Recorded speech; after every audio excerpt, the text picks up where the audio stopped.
When you own something and then you're either handing it off or bringing in people to do it, you are creating a very clear process and potentially systems and other things for things to be done in the way you want them repeatedly. And not only for those people, but for anyone new entering the organization. And so processes are also really important for scale and also really important for operational security and redundancy. That if somebody leaves, they don't leave with all that knowledge. And now we don't know how to do that part of the business.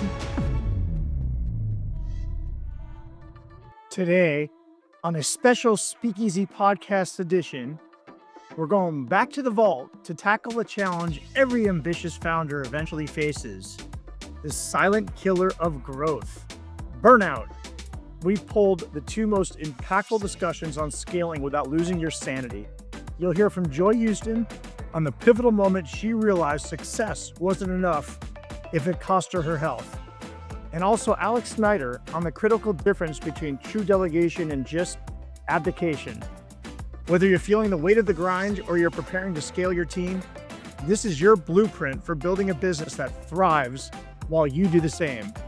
Let's head inside the Speakeasy. Was there a moment that you were sort of burnt out? Like, you help a lot of professionals break from the burnout they have. Like, were you burnt out and you found something? Like, how did you get to that point yourself? Yes, yes, yes. I won't mention any names, but I was working for a very highly regarded wellness professional. And as, being a part of their marketing adventures, I remember that we had just come off a win that was damn near adding $1 million to the bottom line. And at the post, I feel like there needs to be, after the campaign was done, everybody meets. Okay, what do we like doing? What do we not doing? What can we take into the next campaign before you sort of get on the next mission? And the whole sort of assessment of what had happened in the campaign and the success that we had created was damn near stepped over.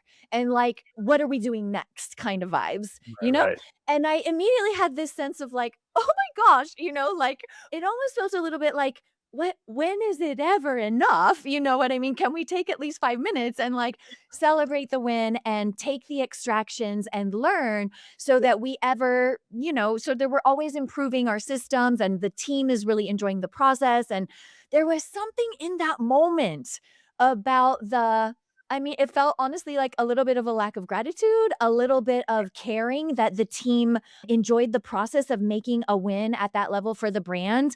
And that was the time that I just kind of went home and was like, wait a second, like all of what I'm doing, is accessible for way more people than just these really big name clients with big budgets. And as the universe would have it, right? Because we always get these interesting signs and interesting things that are happening. I Yep. was helping another one of my clients, Dr. Sarah Gottfried, with the hormone reset diet campaign, right?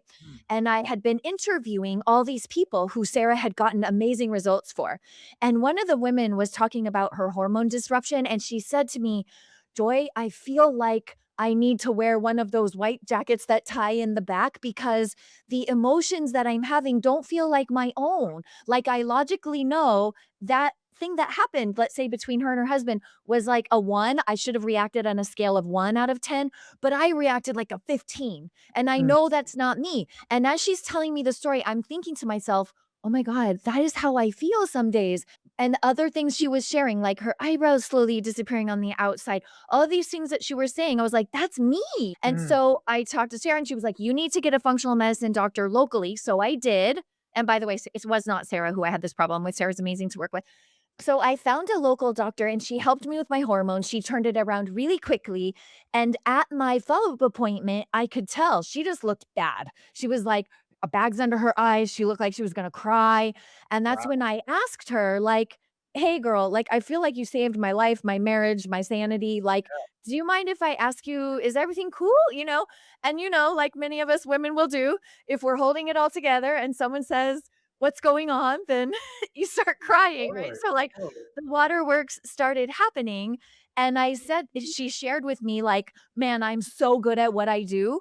I know that I'm so good at what I do. I'm born to do this, but I don't know how the hell to get customers in the door. I don't know how to Mm, hell to help more people. And it was on that day that meeting went awry and I just felt shitty about what was going on with one of my high-end one-on-one clients. And so it was like those two things happening at the same time made me say, I need to democratize access to the knowledge that I have for mm, marketing and health business strategy. And I need to make it available to all of the hometown health practitioners just like her, and I need to make this available to everybody. And that's when I came home to Travis and I said, "Hey, I want to change the game. Let's do something different." And he's like, "Babe, if you believe you need to do that, let's do it and let's give it a go. And let's see if hometown health heroes everywhere are even willing to do that kind of work." And it started, honestly, Eric, as a test. Like, let's just see. Let's just play and see if providing that to more practitioners would be of interest. And then it was. And, as soon as we got that to be over $1 million offer, we were like, let's go, let's make this available to everybody. of course, obviously, in this case, that whole seed in the back is now the level of appreciation is at a whole different level now. Now it's just like, Oh my wow, god. just and Yeah, then the because rewards you are have some there. people who, like, you could add 100, 200, 300,000 with a little marketing initiative and they're, "Okay, what's next?" As compared to you get an extra 50 grand into a hometown health practitioner's office that's been struggling, you are getting flowers and text messages and you know what I'm like, they're crying. They're literally crying happy tears, not because they're sad, but they're like, "I never thought this would happen for me," kind of vibes. And when you have a whole community of people like that, like, of course, like, I jump out of Amazing. bed to serve them every morning because it makes my heart, like, I sing love it. to do that. I love it. Welcome to Inside the Speakeasy podcast, the private room where today's sharpest founders, innovators, and renegade thinkers come to trade the ideas that move industries. This show is brought to you by High Level, the AI-driven business operating system trusted by over 2 million businesses to help automate, scale, and create real leverage. High Level isn't just a tool, it's the engine behind some of the most agile and high-performing teams on the planet. If you're ready to streamline everything, amplify your reach, and actually build a business that works for you, you're in the right place. Visit www.gohighlevel.com/speakeasy-mastermind-promo to get an exclusive 30-day trial for being a listener of the Inside the Speakeasy podcast. Enjoy the show. What's something that would you say a lot of people that you work with get wrong about the delegation or trust of things? Yeah.